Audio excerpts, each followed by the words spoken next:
জিন্দগির সব প্রয়োজন আল্লাহর কাছ থেকেই চাওয়া উচিত। দুর্ভাগ্য এক জাতি আমরা এমন মুসলমান হয়ে গেলাম যারা নিজেদের কোনো প্রয়োজনে আল্লাহর কাছে চাওয়ার অভ্যাস আমাদের নাই। আল্লাহর কাছে চাওয়ার অভ্যাস খুব কম, খুব দোয়া করার মানসিকতাই আপনাদের মধ্যে কম।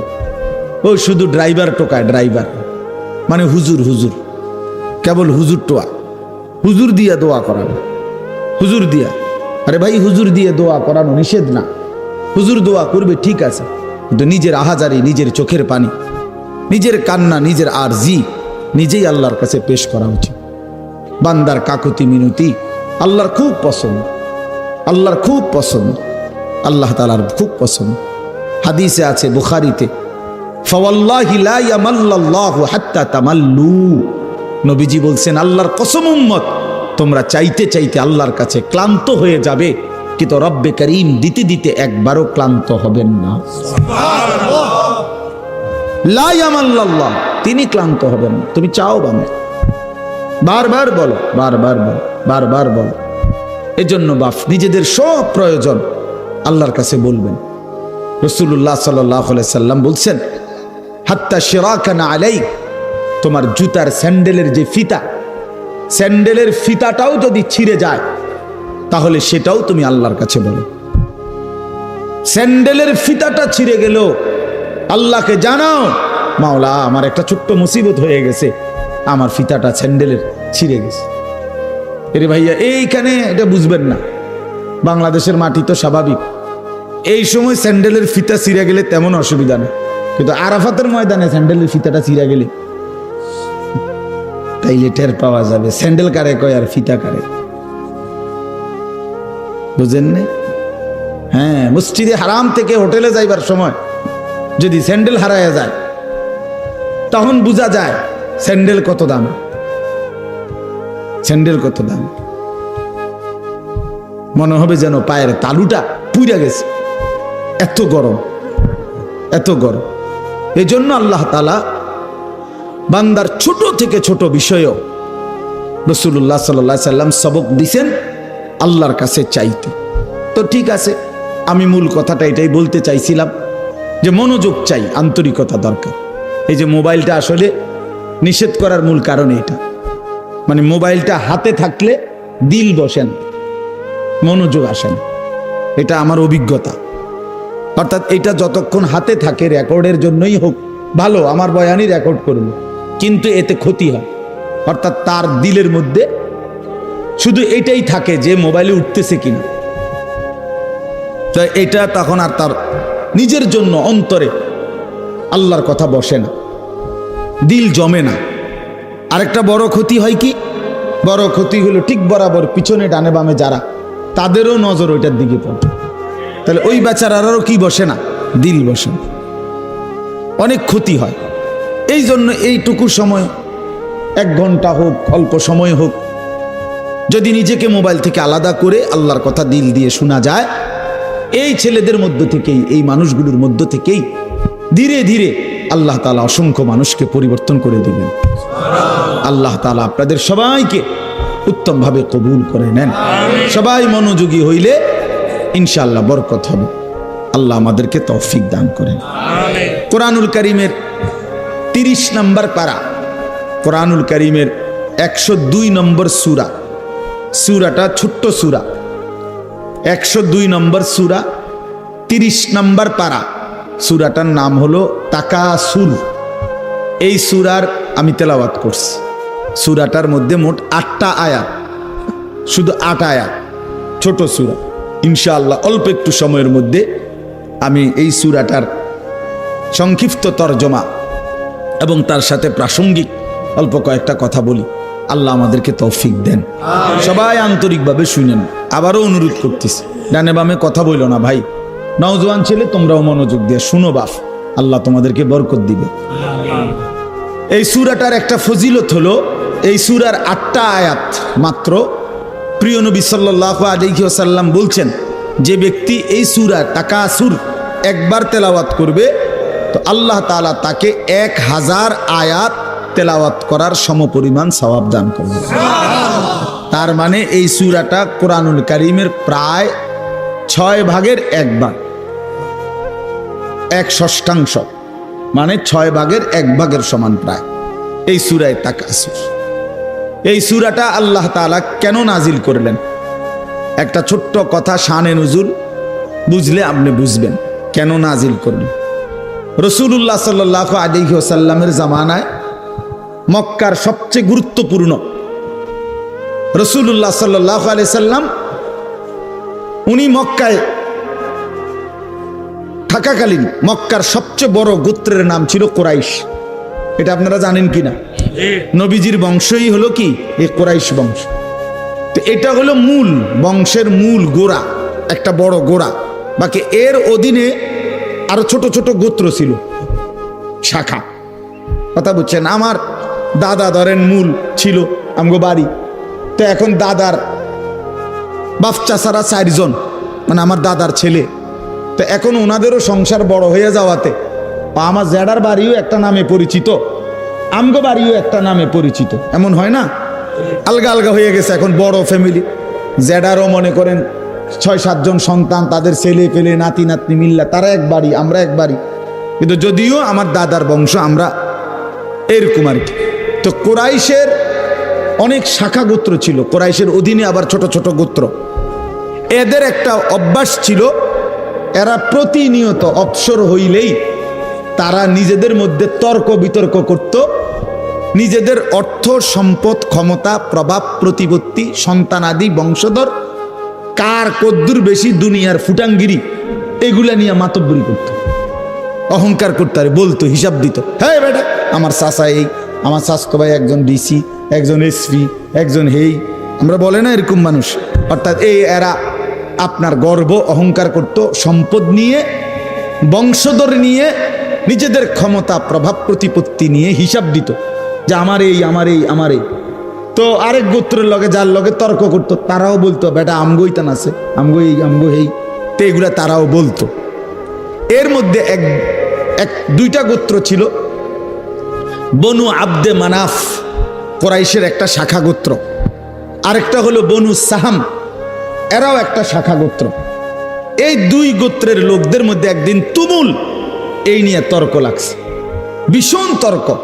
এই দোনো গোত্রই নিজেদের বংশ গরিমা, অর্থ সম্পদের হিসাব, বিভিন্ন যুদ্ধে এক একজনের এক এক যোদ্ধাদের অবদান এবং নিজেদের শৌর্য বীর্য অহংকার বংশধর এগুলো বলতেছিল, বারবার শুনাইতেছে আর কি। হেরাও কইতেছে বনু সাহাম বনু আব্দে মানাফ, দোনো পক্ষ বলতে বলতে অবস্থা দাঁড়াইছে এই, ওই বনু সাহাম গোত্র যারা, তারা দেখছে যে হিসাবে বনু আব্দে মানাফের সংখ্যা বাইরে গেছে, মানে বেশি হয়ে গেছে। এগো যা যা নাম দাম যা কইছে, যার যেই ক্ষমতা যার যেই অবস্থা, এতে করে এরা কমে যাইতেছে, হারিয়া যাইতেছে। কারা? বনু সাহাম গোত্র। তো এরা করছে কি, তখন এই বনু সাহাম গোত্র যখন দেখতেছে হেরে যাচ্ছে ওদের থেকে, এইবার তারার আর জীবিত লোক যারা, তারার আর হিসাব দিয়া পারতেছে না, মানে হেরার লগে কুলাইতেছে না। তো হেরা বলতেছে দিগাও, কই কবরস্থানে আসো, কই আসো, কবরস্থানে আসো। হ্যাঁ বেটা কবরস্থানে আসবে না, মরে গেলে কিছে, আমরা মরা এগুলোর হিসাব লো। এবার আমার যে চাচা মারা গেছে কি আসছিল জানো নি বেটা, যেটা কি আসছিল এই গেছে এবার কোথায়, কবরস্থানে গেছে, মানে মরা মানুষ সহ। যে বেচারা মরে গেছে তারও শান্তি নাই।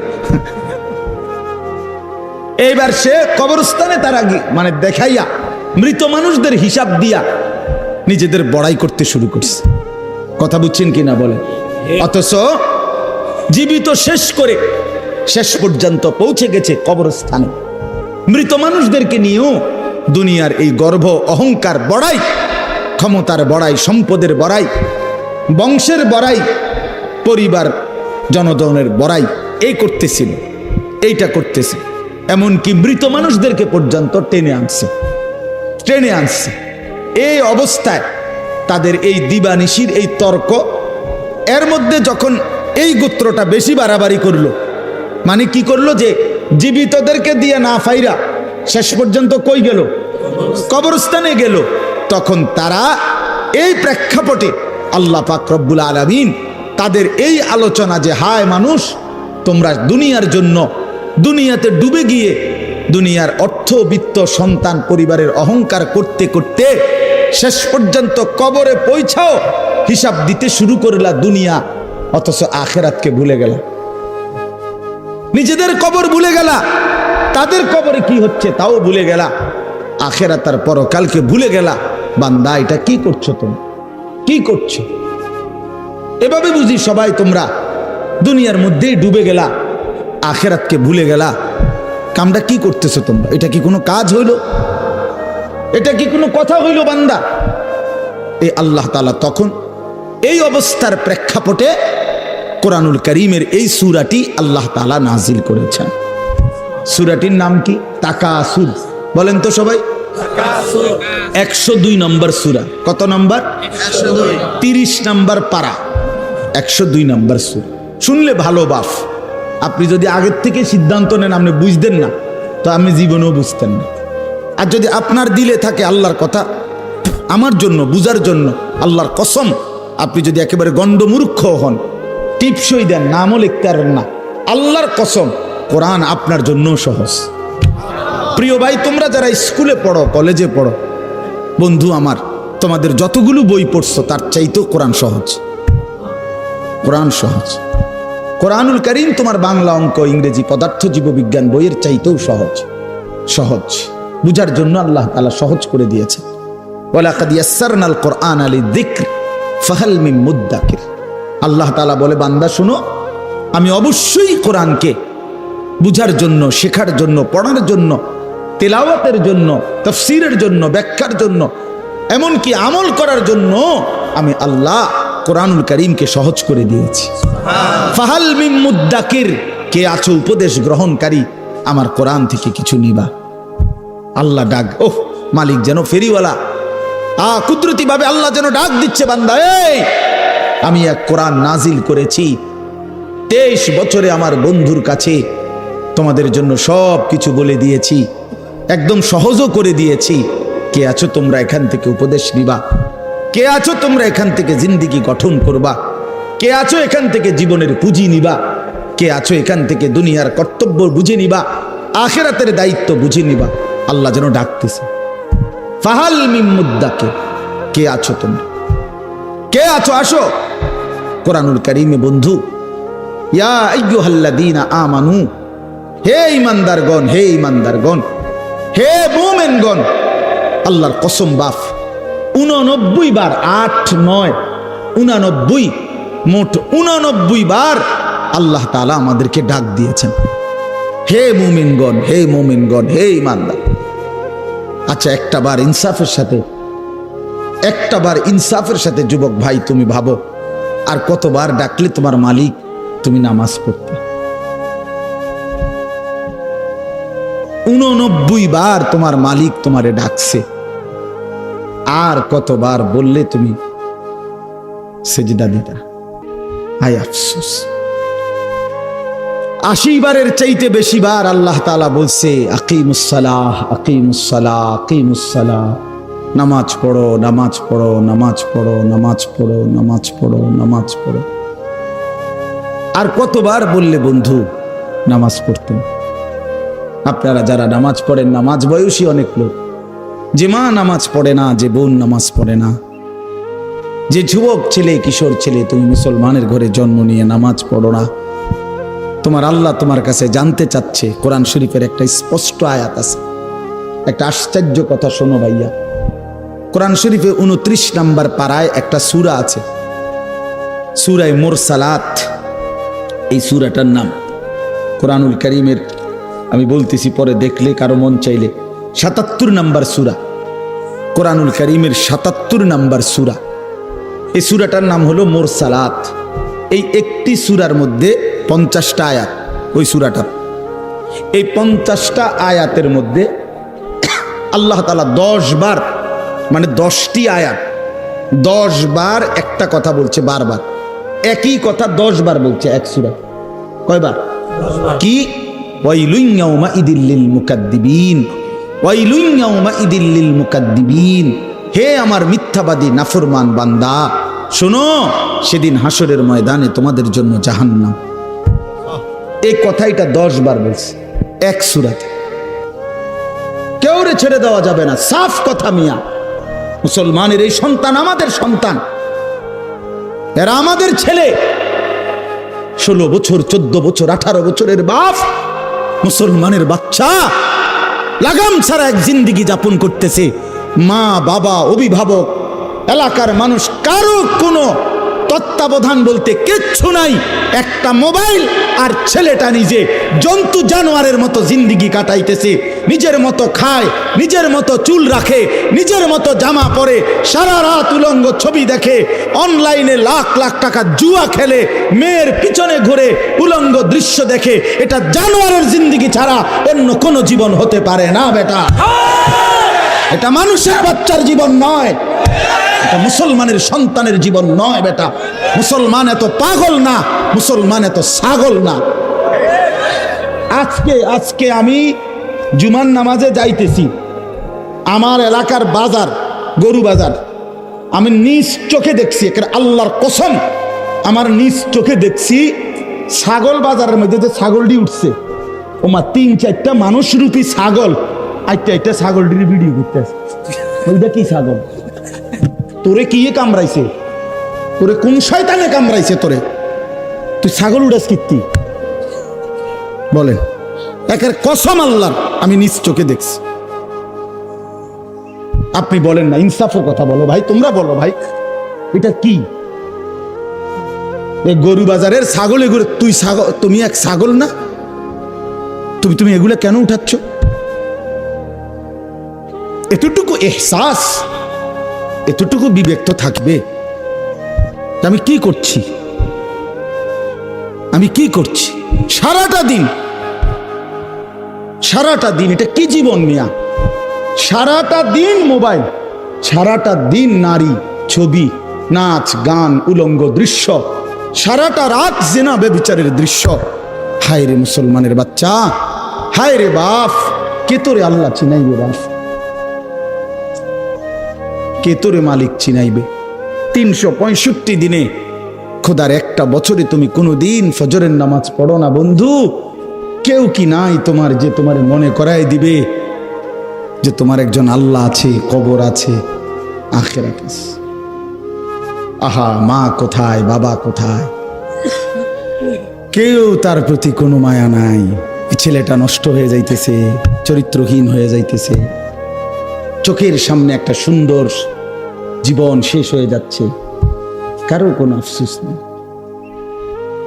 আফসোস, নারী দেখতে দেখতে, ছবি দেখতে দেখতে, বন্ধুদের আড্ডা দিতে দিতে ছেলেটা শেষ হয়ে যাইতেছে। আমরা বুঝি না বাপ, তোমাগো চেহারা দেখলেই তো বোঝা যায়, চুল দেখলেই তো বোঝা যায়, তোমাদের সুরত দেখলেই তো বোঝা যায় কয়জন নামাজ পড়ো আর কয়জন পড়ো না। বোঝা যায় না বাপ? বেনামাজি দেখলেই তো চেনা যায় বন্ধু, বেহায়া দেখলেই তো চেনা যায়, দুশ্চরিত্র দেখলেই তো চেনা যায়, অসভ্যরে দেখলেই তো চেনা যায়, নির্লজ্জ বেহায়াকে দেখলেই চেনা যায়। আহা, বহুতই আফসোস, আপনারা জানেন না এটা। বয়স্ক বাবাদেরকে বলছি, আজ মুসলমানের মা বাপ সবাই ব্যস্ততা হলো খাট পালং, সোফা, ফার্নিচার, ইট বালু, সিমেন্ট, টাইলস, এই নিয়ে ব্যস্ত।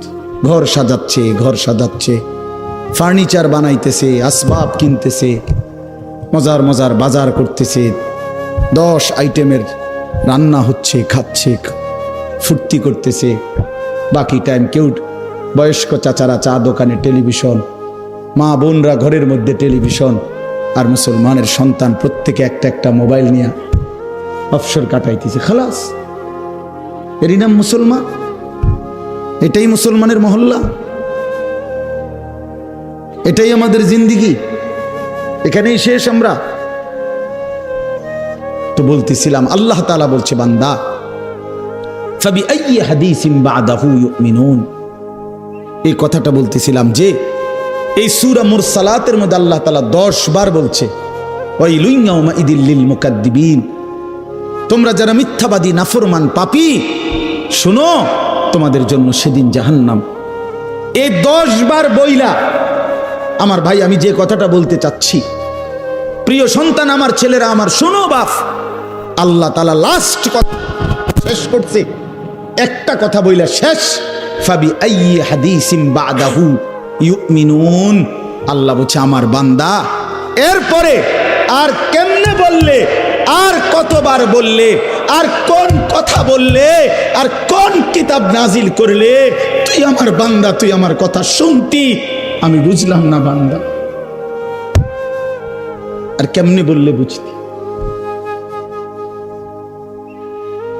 89 বার ডাক দিয়েও তোর কলিজাটা নরম করতে পারলাম না। 80 বারের চাইতে বেশি বার নামাজের কথা বলেও তোর দিল নরম করতে পারলাম না। এক সূরাতে 10 বার তোকে 50 আয়াতের মধ্যেই 10 বার বলে তোরে জাহান্নামের ভয় লাগাইতে পারলাম না। ফাবি আইয়ি হাদিসিম বাদাহু ইউমিনুন। এরপরে আর কি বললে বান্দা, আর কেমনে বললে? এই কিতাবের চাইতে আর কোন কিতাব নাজিল করলে তুই আমার কথা মানতি বান্দা? বল না বান্দা,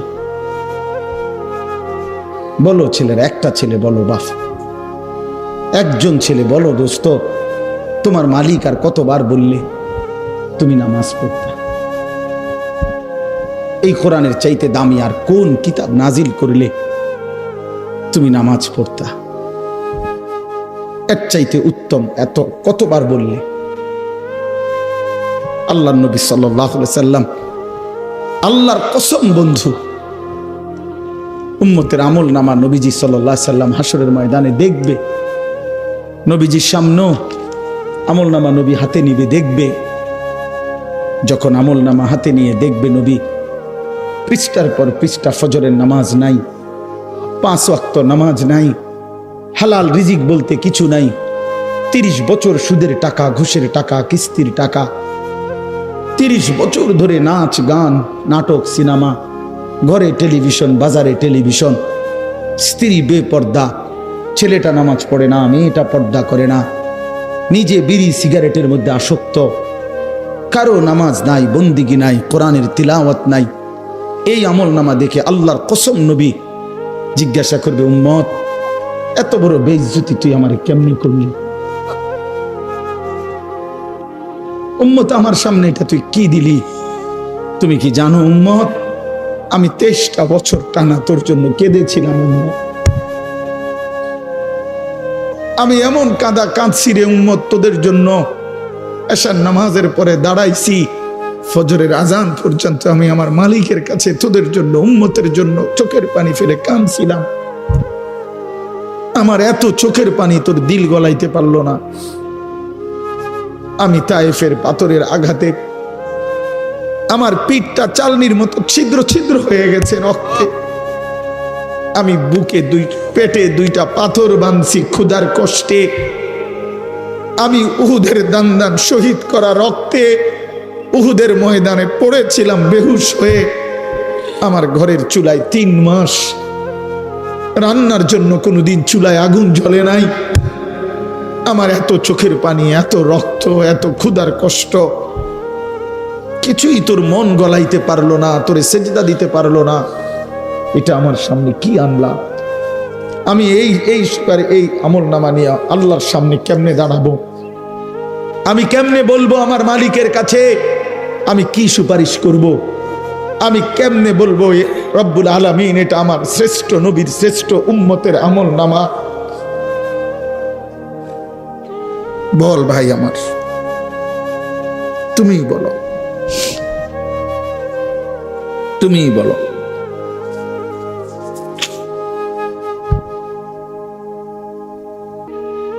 এত বিপুল পরিমাণ মুসলমান আমরা, 92% চাইতে বেশি মুসলমান আমরা, অথচ তারপরেও ইসকনের উগ্র হিন্দু সন্ত্রাসীরা আমার মুসলমান ভাইয়ের জবাই করে ফেলছে, রক্ত লাল করে ফেলছে জমিন। এতটা সাহস এই জমিনে কেমনে হলো? আমাদের ঈমান কোথায়? আমাদের হিম্মত কোথায়? আমাদের আওয়াজ কোথায়? এজন্য দোস্ত আমার, ছেলেরা এই বন্ধুর কথা মনে রাখো। আর যদি কোনোদিন বলতে নাও পারি তো আজ বললাম, যদি সুযোগ না পাই তো একবারই বললাম, ফিলিস্তিনের মুসলমান আজীবন রক্ত দিবে, তুমি আজীবন মোবাইল টিপবা, এটা কোনো জীবনের শেষ কথা না। রোহিঙ্গা মুসলমান আজীবন কষ্ট পাবে, আর তুমি জীবন ভর শুধু মোবাইল টিপবার এই রঙের ঘুড়ি উড়াইবা না। প্রিয় ভাইয়া, এমনটা নাও হতে পারে, এমনটা নাও হইতে পারে। ফিলিস্তিন যদি জমিনের উপরে, তো বাংলাদেশও জমিনের উপরে, নাকি বাংলাদেশ আসমানে? তাইলে পৃথিবীর এক প্রান্তে মুসলমান নির্যাতিত হলে, পৃথিবীর এক প্রান্তে মুসলমানের রক্ত লাল হলে, আরেক প্রান্ত আমরা নিরাপদ থাকি কেমন? আমরা নিরাপদ আছি কিভাবে ভাইয়া? কিসের উপরে ভর করে? কে তোমাদেরকে আশ্বাস দিল তোমাদের এই অব্যাহত গুনাহ, নারী, ছবি, এই অসৎ আড্ডা, এই মোবাইলের দিন রাতের এই আসক্তি, এক ওয়াক্ত নামাজ না পড়া, কখনো ফজরের নামাজ না পড়া, এটা তোমাদেরকে আগামী দিনে স্বস্তিতে থাকতে দিবে, নিরাপদে জমিনে থাকতে দিবে? এই গ্যারান্টি কে দিল বন্ধু? যুবক বলো, ভাইয়া, কিশোর বলো, তরুণ ছেলে বলো। যদি পারতাম তোমারে বুকে জড়াইয়া ধরে কতক্ষণ কাঁদতাম যে কেন নামাজ পড়ো না, কেন আল্লাহরে সেজদা দাও না। আল্লাহ আমাদেরকে মাফ করে দেন। আমারও কথা হলো, আমরা চিল্লাইয়া যাই, যে কয়দিন হায়াত আছে, সুযোগ আছে, বলেই যাই, আল্লাহর কথা বলেই যাই। আল্লাহ তাআলা আমাদের প্রত্যেকের উপরে দয়া করে। ছেলেরা ফিরতে শিখো। রাসূলুল্লাহ সাল্লাল্লাহু আলাইহি সাল্লামের সামনে কেমনে দাঁড়াবে? আপনারা যারা, মাওলানা ইয়াহিয়া বলতেছিল আপনাদেরকে, মাওলানা বহু দরদ করে বলছিল এতক্ষণ, দাড়ি কাটাই চেহারা নিয়ে কিভাবে দাঁড়াবেন? 60 বছরের বৃদ্ধ বাবা বিড়ি সিগারেটের এই দুর্গন্ধওয়ালা মুখ নিয়া প্রিয় নবী সাল্লাল্লাহু আলাইহি সাল্লামের সামনে কেমনে দাঁড়াবেন? 40 বছরের সুদের টাকা নিয়া নবীর সামনে কেমনে দাঁড়াবেন? 30 বছরের লাগাতার টেলিভিশন চলছে যেই ঘরে, আপনারা ফ্যামিলির সদস্যরা নবীজির সামনে কেমনে দাঁড়াইবেন? 25 বছর ধরে, 40 বছর ধরে যে বোন কোনোদিন পর্দা করে নাই, সেই বেপর্দা বোন নবীজির সামনে সুপারিশের জন্য কেমনে দাঁড়াবে? কোনোদিন ফজরের নামাজ পড়ে না যে মানুষটা, সে রাসূলুল্লাহ সাল্লাল্লাহু আলাইহি সাল্লামের সামনে কেমনে দাঁড়াবে? সুপারিশ কেমনে চাইবে বলে? দাঁড়াবে কিভাবে? এজন্য আজকে নিয়ত করি, আজকে নিয়ত করি যে ইনশাআল্লাহ 5 ওয়াক্ত নামাজ পড়ব ইনশাআল্লাহ। ছেলেরা বলো বাবা, নওজোয়ান সাথী নিয়ত করো, বাপ হিম্মত করো, পারবা ইনশাআল্লাহ, তুমি পারবা, তুমি যুবক পারবা ইনশাআল্লাহ। বাবা, ভাই সবাইকে বলি, মা বোন সবাইকে বলি, আল্লাহ তাআলা এই মাহফিল কবুল করেন, আজকের এই ইন্তজাম কবুল করেন। নওজোয়ান ছেলেরা তোমাকে অনেক ধমক দিছি বাপ, তারপরেও দোয়া কইরো, আমিও তোমাদের জন্য দোয়া করি। আল্লাহ তাআলা প্রতিটা ছেলেকে ইমানদার, নেককার বানায় দেন। আল্লাহ আমাদের প্রতিটা মা বাপকে কবুল করেন।